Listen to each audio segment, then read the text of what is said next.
Muy buenas tardes tengan todos. Agradezco a la doctora Larios y al doctor Osorio el que me permita hablar de este tema, un tema de tecnología reciente, aproximadamente por ahí de los 6, 7 años, en que ha tenido más auge de este método diagnóstico. La primera vez que tuve oportunidad de escucharlo fue en RCNA y con la idea de, en aquel entonces trabajaba con CR, tecnología con aguja y pues bueno, pensé en que se podría hacer, pues no, definitivamente requiere ciertas características de las cuales vamos a hablar ahorita. Entonces, el título es Mastografía contrastada, una tecnología emergente. Soy servidor, soy el doctor Ulises Barajas, médico radiólogo intervencionista y especialista en imagen mamaria y director de RIDACAM, mi centro de diagnóstico, lo más avanzado, considero que hay en el estado de Chihuahua. Les quiero invitar a que los radiólogos salgamos de nuestra cueva y nos acerquemos a las personas, a las mujeres, que nos acerquemos a que nos conozcan, que también somos médicos, que también somos especialistas y que tenemos un papel fundamental en la posible vida de una mujer con cáncer de mama al poder diagnosticar los cánceres de manera temprana y que somos nosotros y no el oncólogo o el ginecólogo. Y esto depende única y exclusivamente de nosotros. Estas son algunas de las charlas que, como lo tengo preparado, prácticamente sabemos que hablan de lo mismo, pero en diferentes enfoques. Vamos a meternos ya de lleno en el tema. Y entonces la mastografía contrastada es una tecnología reciente, pero vamos a hablar de la historia. En los 90 se inician los primeros estudios funcionales para resonancia magnética o por resonancia magnética. En el 2000, la Food and Drug Administration aprueba la mastografía digital o llamada Full Field Digital Mammography, que la única ventaja o las ventajas que tenía sobre la mastografía análoga con sistema húmedo es que puede almacenarse en grandes cantidades en un servidor que mantenía su calidad de imagen por siempre en un formato confiable contra la mastografía análoga de sistema húmedo que requería grandes espacios para su almacenamiento y con el tiempo se iba deteriorando. Pero en la calidad de imagen y en la información diagnóstica eran prácticamente iguales. En 2003, el doctor Lewin hace las primeras publicaciones de la mastografía contrastada con un GE Sonography 2000D. GE tiene la primera aprobación por FDA en el 2011, luego Hologic en el 2012 y Siemens a través del Siemens Revelation en 2018.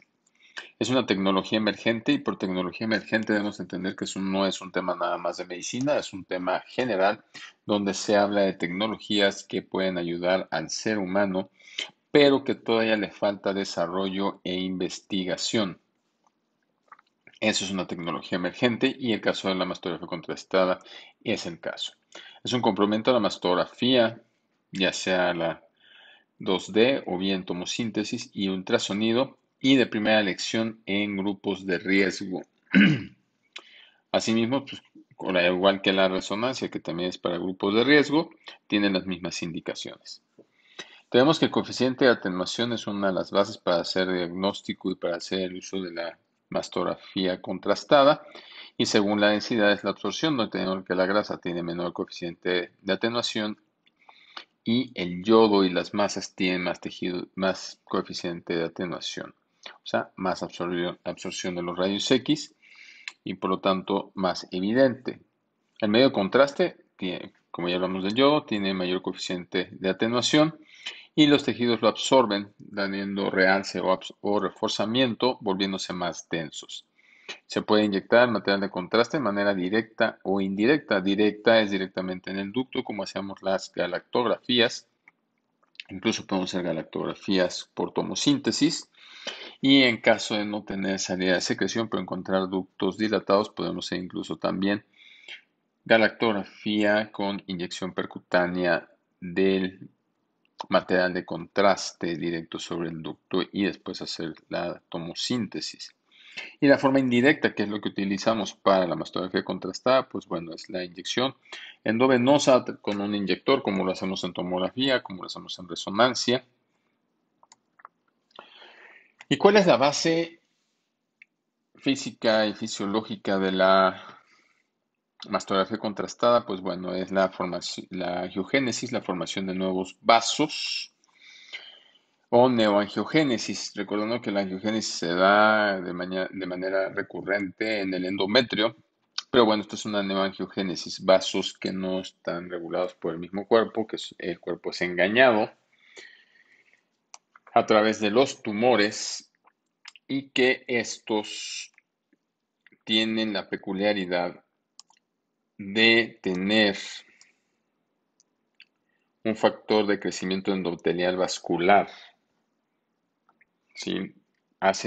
Favorecen a través de este factor de crecimiento y entonces tenemos que un tumor empieza a crecer de manera aislada, por difusión se alimenta y empieza a experimentar cierta hipoxia.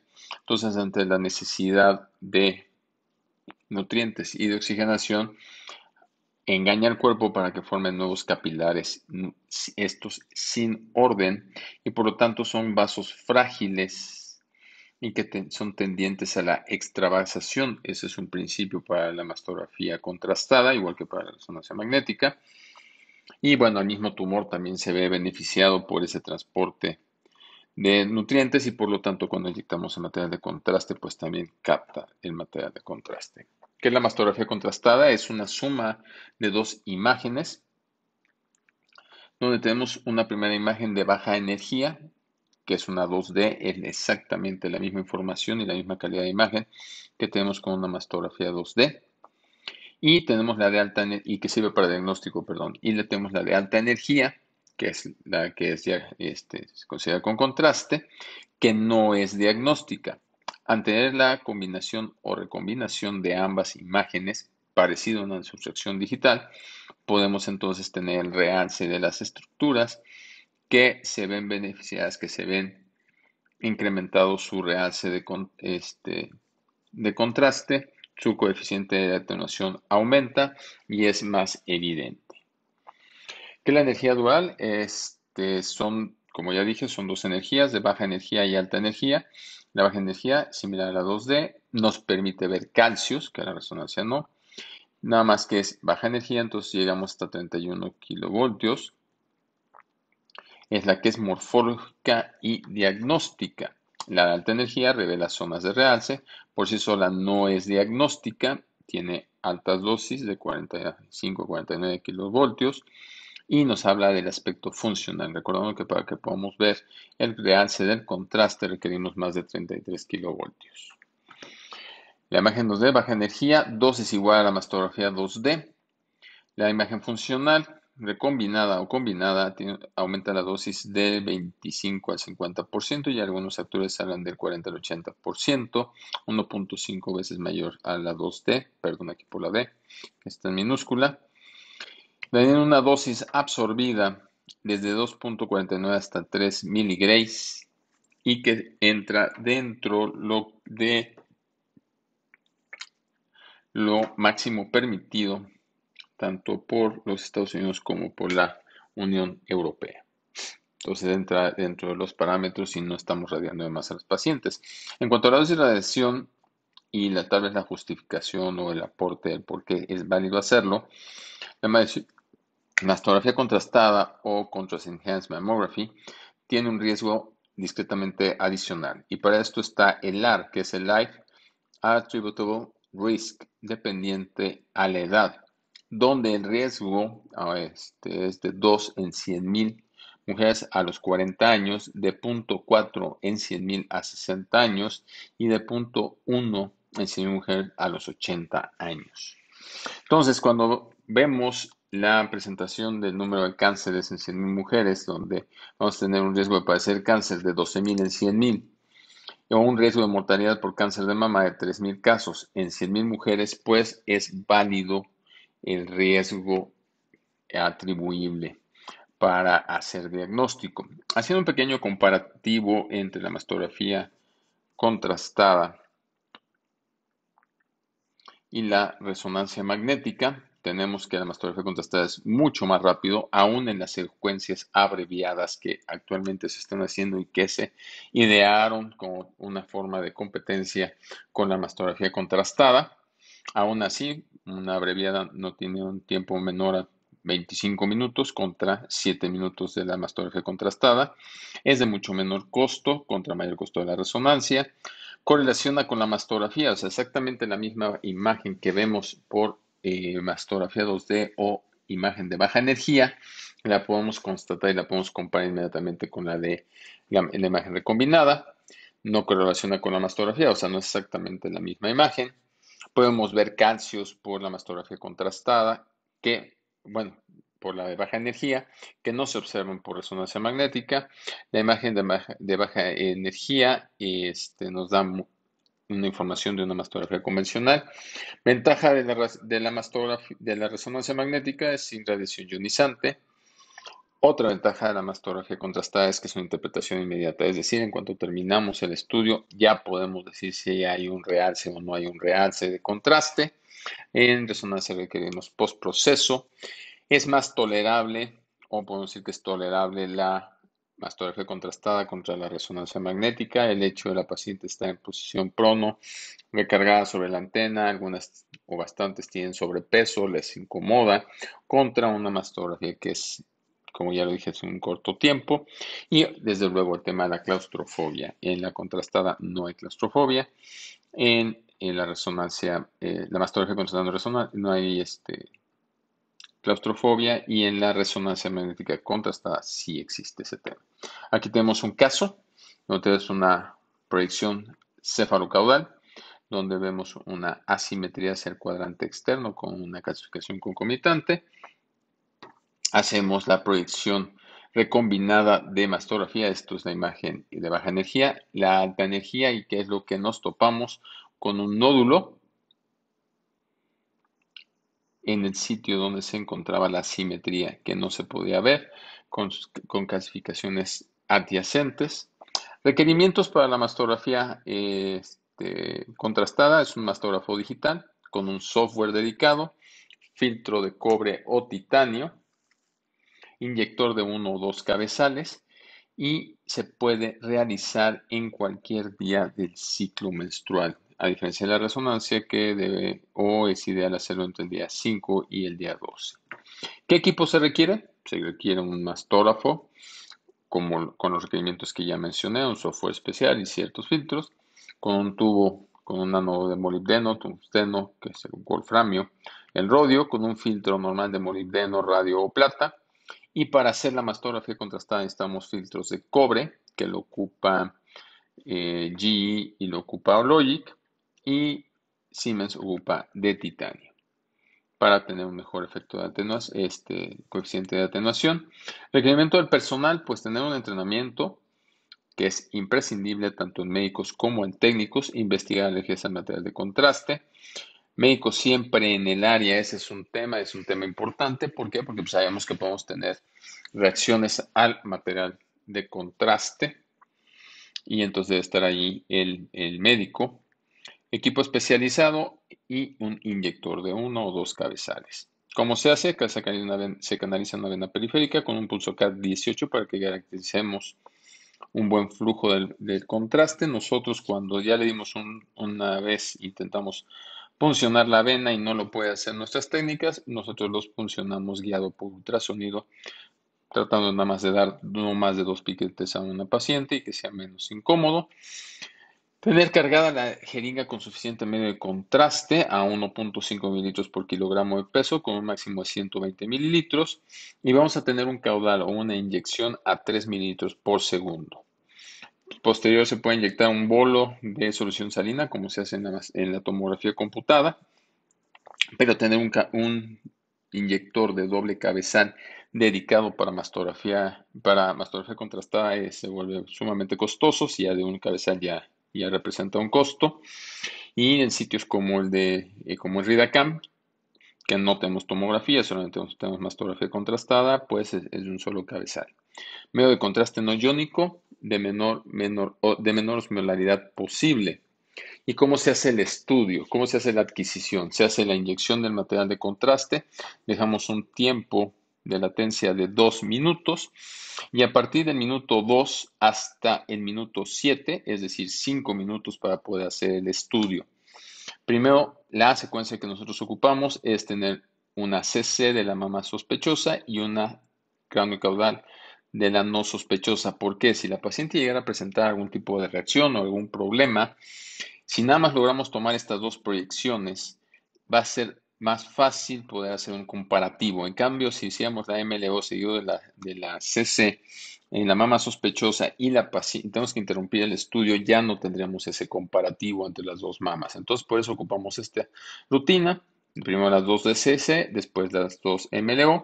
Y luego podemos tener un tiempo de lavado de 3 minutos, teniendo medio laterales estrictas de la mama sospechosa y de la mama no sospechosa, teniendo un máximo de 10 minutos. Hacerlo con calma da tiempo más que suficiente. Cuidar de no contaminar la piel de la mama con medio de contraste. Eso es un artefacto y ahorita vamos a hablar de ellos.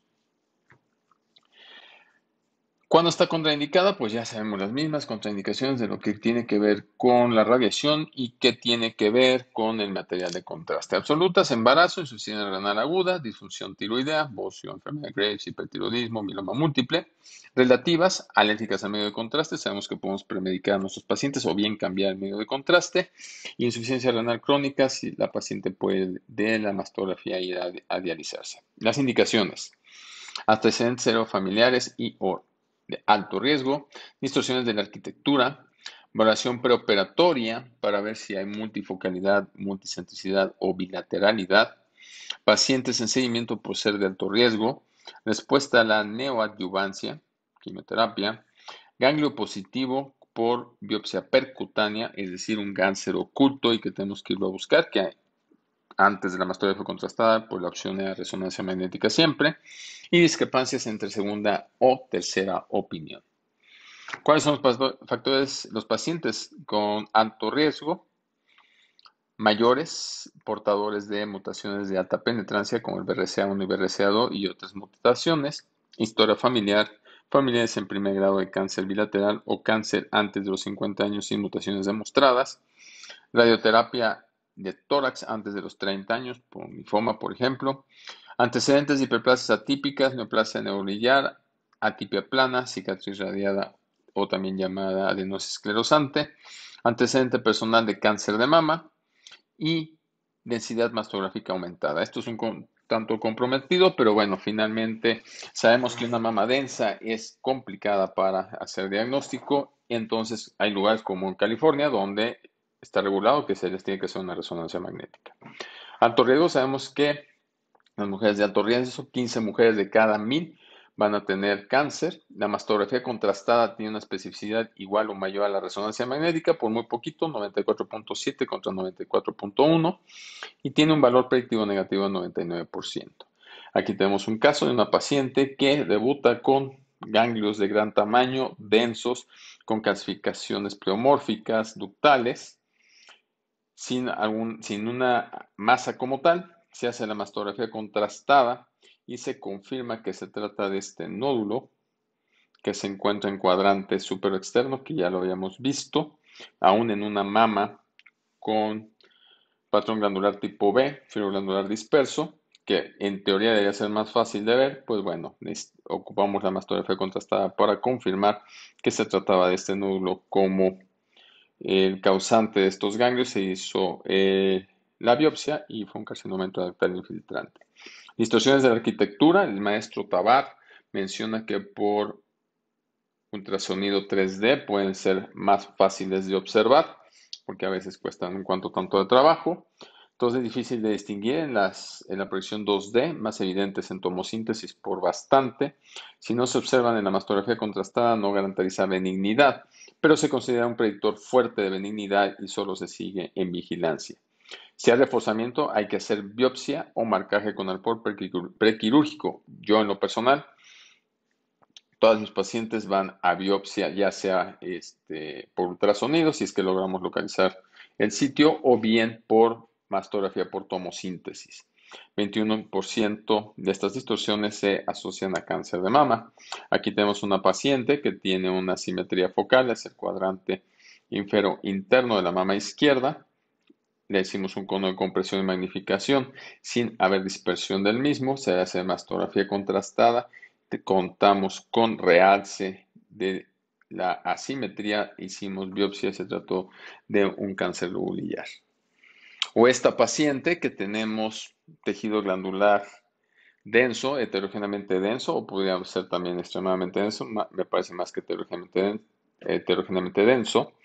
Y vemos un poco aumentada la densidad de la mama derecha con respecto a la contralateral, lo cual deja dudas. Por ultrasonido no pudimos delimitar una lesión específica, por lo que recomendamos la mastografía contrastada.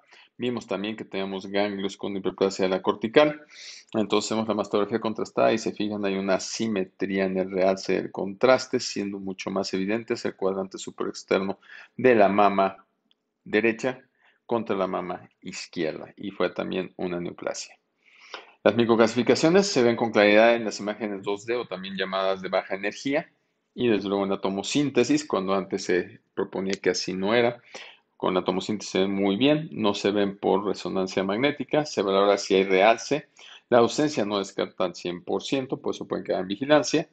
Y la morfología y distribución está en relación a la conducta a seguir. Aquí tenemos un caso de una paciente que acude a otro centro de diagnóstico diferente de nosotros, viene a una segunda opinión con nosotros porque reportan como que son clasificaciones típicamente benignas, las ve su ginecólogo como que no le convencen, la refieren con un servidor para una segunda opinión, pero la paciente ya había oído lo que ella quería oír, que no había problema con su mastografía. Entonces había que demostrarle a la paciente que efectivamente esto era una situación de posible neoplasia. Más aparte teníamos este nódulo en el radio de las 2 en tercio medio. Entonces propusimos la mastografía contrastada. Y nos vamos topando con la sorpresa que no solamente tenemos un realce de la lesión, donde están las calcificaciones pleomórficas agrupadas intraductales, sino que también en la imagen anterior a esta también tenemos un realce y demostramos que el nódulo que está posterior no tenía realce, por lo cual no tenemos que preocuparnos por él. Hicimos biopsia de las dos imágenes, que la mostraré en la imagen por tomosíntesis, y los dos correspondieron a neoplasias intraductales infiltrantes, un luminal ven en ambos casos. La valoración prequirúrgica y extensión de la enfermedad pues nos sirve para saber si hay multifocalidad, entendido por multifocalidad teniendo dos imágenes en el mismo cuadrante y la distancia no mayor a 5 centímetros, multicentricidad en dos cuadrantes o distancia entre un foco, entre una imagen y otra imagen de más de 5 centímetros y bilateralidad. Hochelson y colaboradores hicieron un estudio en 2013 en 52 mujeres con cáncer de mama, donde las estudiaron con mastografía, ultrasonido, mastografía contrastada y resonancia magnética, encontrando que la mastografía contrastada y resonancia magnética encontraron un 96% de las lesiones tumorales de la extensión tumor en el caso de extensión, y que por mastografía y ultrasonido solamente encontraron el 81%, demostrando que era más sensible y más específica la mastografía contrastada y la resonancia magnética que los estudios convencionales, y la mastografía contrastada dio menos falsos positivos en relación a la resonancia magnética. En carcinoma oculto se hace después de un diagnóstico de un cáncer de mama en un ganglio con hiperplasia cortical, realizando una biopsia con sistema Trucut, aguja gruesa o aguja de Core, como quieren decirle, o biopsia de Core. Se hace la biopsia, se comprueba que es un cáncer, incluso se puede hacer inmunohistoquímica y se tiene que hacer búsqueda del cáncer oculto, encontrándose por mastografía contrastada o bien resonancia magnética. Aquí tenemos un caso interesante, una paciente que hace 20 o 30 años le realizan una exéresis de tejido glandular accesorio de la axila derecha. Acude por este aparente ganglio En la axila derecha, a la hora de evaluarlos, nos parece que es una lesión tumoral porque lo que decimos hacerle una biopsia de corte con aguja 14 y al ganglio adyacente le hacemos BAF y cuál siendo el diagnóstico, un carcinoma intraductal infiltrante en una masa como tal y en el ganglio había infiltración ya que tenía este ganglio total desplazamiento de la médula. Entonces se le propone a la paciente una mastografía contrastada y efectivamente encontramos que aquí tenemos la masa donde biopsiamos, aquí tenemos el marcador tipo clip de resorte que es el que ocupamos nosotros, es de una marca argentina, los fabricantes de Histo, ¿sí? Tenemos el ganglio y al hacer la mastografía contrastada tenemos tenemos en la imagen 2D o de baja energía, tenemos un parénquima extremadamente denso. En la mastografía que trae inicialmente la paciente, que no es hecho en nuestro centro, no se distingue esta asimetría. Entonces, hacemos la mastografía contrastada, ya vemos que aquí hay una asimetría hacia el cuadrante inferior y externo, y en la mastografía lo corroboramos, donde tenemos una zona de realce que no tenemos del otro lado y que no tenemos en el cuadrante superior. Tenemos realce de la masa que biopsiamos y del ganglio. Valoración de respuesta a la neoadyuvancia, misma utilidad que la resonancia magnética, valora el tamaño del tumor, valora la respuesta ganglionar y determina el tipo de cirugía. El papel del técnico radiólogo, porque es bien importante tomar en cuenta a nuestros técnicos radiólogos, finalmente son nuestro brazo derecho. ¿Y cuál es ese papel? Recibir a la paciente, resolver sus dudas y ansiedad, revisar cuestionario y aclarar dudas, investigar alergias y enfermedades concomitantes, investigar si hay daño renal aparente, diabetes mellitus o hipertensión arterial, canalizar la vena periférica, hacer el estudio inyectando el contraste y haciendo las proyecciones del protocolo, manteniendo un excelente posicionamiento, que eso es básico, igual que cualquier mastografía, y vigilar a la paciente post-estudio por al menos 15 a 20 minutos. El papel del médico radiólogo, ¿cuál es? Está disponible durante todo el estudio en caso de tener que actuar en alguna reacción del material de contraste o una reacción vasovagal, disminuir la ansiedad de la paciente, vigilar los procesos hechos por los técnicos radiólogos, hacer un control de calidad sobre el estudio a interpretar, ver que esté bien tomado, que tenga buen posicionamiento, que tenga buena compresión, comprometerse con cada paciente, puede hacer el diagnóstico lo más preciso y mantener nuestros equipos en óptimas condiciones siguiendo la normatividad vigente y hacer nuestros estudios de control de calidad cada 6 meses como lo marca la normativa mexicana. Bases para el diagnóstico, básicamente tener un excelente posicionamiento y ahorita vamos a ver unos artefactos que obviamente están ligados a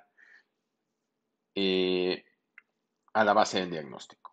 Artefactos, error en la representación de la información introducido por los pacientes, el equipo o la técnica. Los artefactos se dividen en no específicos relacionados con el contraste endovenoso y los específicos de la mastografía contrastada como tal. Los no específicos, que pueden estar en relación a la mastografía contrastada, movimiento. Hay menores en la imagen recombinada relacionados con la paciente, cabello, ropa, hombros, desodorante y atrapamiento de aire en pliegues. Aquí tenemos una paciente que se mueve, por lo tanto la imagen no es clara y no es diagnóstica. Entonces hacemos una compresión adecuada, se habla con la paciente, se hace hincapié en que no se mueva nada para poder hacer el estudio. Tenemos aquí, puede ser una liga o algo así del cabello, de una cola de caballo, de alguna cosa así, que puede estarnos estorbando para hacer el estudio. Atrapamiento de aire en el sitio donde hay despliegues, otra vez la paciente que vimos con el clip en la masa en la axila, como había sido operada, tenemos un pliegue cutáneo. Relacionados con el medio de contraste. Contaminación por contraste al manipular el inyector y jeringas que se llama contrast splatter y que se da directamente en la piel de la paciente. El timing o volumen incorrecto de contraste administrado. Retención transitoria de contraste por vasos por compresión.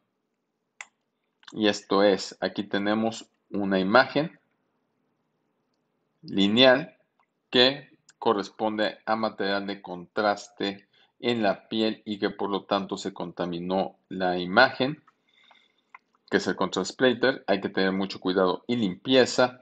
Cuando ponemos menor cantidad de volumen del necesario, ¿sí? No tenemos un realce adecuado ni del parénquima de las estructuras. Aquí se inyectaron 40 cc, acá se inyectaron 100 cc.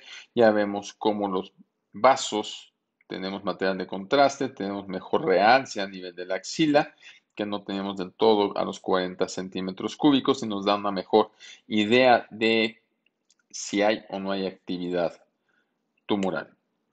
Retención transitoria de contraste por vasos por compresión. Aquí se mantiene el medio de contraste por un poco más de tiempo y al paso del tiempo se ve el paso del contraste. Específicos de la mastografía contrastada: artefacto del halo, mama dentro de la mama, artefacto de ondas, Ripple Artifact, halo negro en clips post-biopsia, quirúrgicos, marcapasos o reservorios de catéter para quimioterapia, prótesis de mama, captación de contraste negativa o signo del eclipse, no es un artefacto real, misregistration artifacts o artefactos en cebra, que eso quiere decir que vemos una línea negra con una línea blanca, captación o la presentación de las lesiones cutáneas, skyline artifact. El artefacto del halo es mama dentro de la mama. Eso se produce porque se queda registrada la imagen del paciente previo, entonces se suman una con la otra y entonces tenemos una imagen dentro de la mama. Obviamente es una imagen que no tiene valor diagnóstico. El Ripple Artifact o artefacto de onda está atribuido a la frecuencia cardíaca. Aquí tenemos una franca captación, un factor de alce o captación de material de contraste por una tumoración especulada, cuadrante superior. Y tenemos estas imágenes negras, ¿sí? Que se da por algunos autores hablan de que puede ser por movimiento de la frecuencia cardíaca o el halo negro alrededor de los clips o de los marcapasos o de cualquier estructura que sea muy densa, o por ejemplo aquí las ciertas calcificaciones que nos produce también el halo negro. Prótesis de mama puede darnos también ciertos halos que nos pueden interferir en hacer el diagnóstico. Inicialmente se manejaba que no se pueden hacer en los pacientes con implantes. Sí se pueden hacer si estaba dirigido. De esta paciente encontramos una asimetría focal en el cuadrante superoexterno de la mama izquierda, que se vio también por mastografía 3D tridimensional, que lo hacemos con un ABBS también de Siemens. Hacemos la mastografía contrastada, tenemos la imagen de baja energía, la imagen de alta energía y no tenemos un realce de ninguna estructura, por lo cual la paciente ya queda tranquila. La captación del contraste negativa o signo del eclipse, que no es un artefacto real, bueno, puede ser que negativa porque no hay captación del material de contraste como debe de suceder, o bien no hay captación de material de contraste, pero tenemos un halo de hipercaptación. Los artefactos cebra o misregistration artifacts o mal registro se da teniendo una imagen radiolúcida con imagen radiopaca, ¿sí? Por eso se llama este artefacto cebra, como si fuera la cebra, las líneas blancas y líneas negras, y eso se da principalmente donde tenemos imágenes de muy alta densidad, como pueden ser calcificaciones, clips quirúrgicos o calcificaciones groseras. Captación de la piel o skyline artifact, aquí tenemos una captación de la piel que no tiene ninguna traducción clínica. Y en las lesiones cutáneas podemos tener hipercaptación del material de contraste. Nosotros lo que hacemos es que ponemos un marcador radiopaco especial para mastografía circular, que ese nos ayuda perfectamente a saber dónde hay una lesión cutánea y no confundirnos. En el caso de las lesiones palpables ponemos un triángulo y en las cicatrices obviamente una línea. Aquí tenemos una tabla que les puede servir para reconocer el artefacto, reconocer la apariencia y cómo corregir dicho artefacto. La elaboración del reporte en una mastografía contrastada, recordamos que la mastografía contrastada todavía no existe en VIRATS, entonces se ocupa como base el VIRATS de resonancia. En primera instancia tenemos que interpretar la imagen 2D o de baja energía utilizando el VIRATS para mastografía. Y después ya tenemos la imagen recombinada con alta y baja energía. Y como en la resonancia magnética, primero es cómo es el reforzamiento del parénquima mamario, la captación glandular de fondo o breast parenchyma enhancement, la simetría de la captación o del contraste, correlacionar la zona de realce con las imágenes de baja energía o 2D, lo cual tiene una ventaja sobre la resonancia magnética, calcificaciones. Algunos autores no manejan el término de foco como en la resonancia, de foco no masa, pero bueno, hablan de realce, finalmente tiene una correlación. Alta energía o no recombinada, vamos a abordar los nódulos, los bordes, el tipo de captación, si la captación es homogénea o heterogénea, interna o externa, el realce no masa, si es lineal, segmentario o focal, discrepancia entre las dimensiones del tumor, entre la de alta y baja energía, intensidad del realce puede ser leve, moderado o marcado, o incluso elevado, cinética, si presenta lavado o no, principalmente en la proyección a 10 minutos en la proyección lateral. Aquí tenemos una tabla que puede ayudarles para hacer su reporte de mastografía contrastada. Ahí está la cita bibliográfica y bueno, cómo pueden hacer también su reporte. Estos son ayudas. ¿Qué aparece? Y perdón, aquí se hubo una sobreposición. Hay unas noticias en agosto 27 de 2020 en Larson ya habla de la biopsia con mastografía contrastada, que era lo que le faltaba en la mastografía contrastada, y General Electric ya sacó también su biopsia por mastografía contrastada, siendo más rápida, siendo bastante exacta. En conclusión, aporta en el mismo proceso del estudio mamográfico rutinario y la imagen contrastada, y estudiamos con la misma dosis de contraste de las dos mamas porque podría ser considerada como prueba de inicio en pacientes de alto riesgo por su costo, por su velocidad, por que es mejor tolerada, como prueba complementaria a la mastografía o mamografía y a la ecografía de diagnóstico. La mastografía contrastada es una técnica emergente, recordemos que está todavía en proceso y cada vez salen más artículos en apoyo y con algunas situaciones por imagen de patología mamaria que entre sus ventajas cuenta de ser rápida, fácil, reproducible y sencilla de interpretar. Y demuestra claramente la angiogénesis siendo mucho mejor tolerada y además mucho más económica que la resonancia magnética, por lo que se puede llevar a cabo en aquellos casos que exista contraindicación de la resonancia magnética. Pues muchas gracias. Este es mi centro, RIDACAM, Radiología, Intervencionismo y Diagnóstico Avanzado en Cáncer de Mama. Gracias y bendiciones.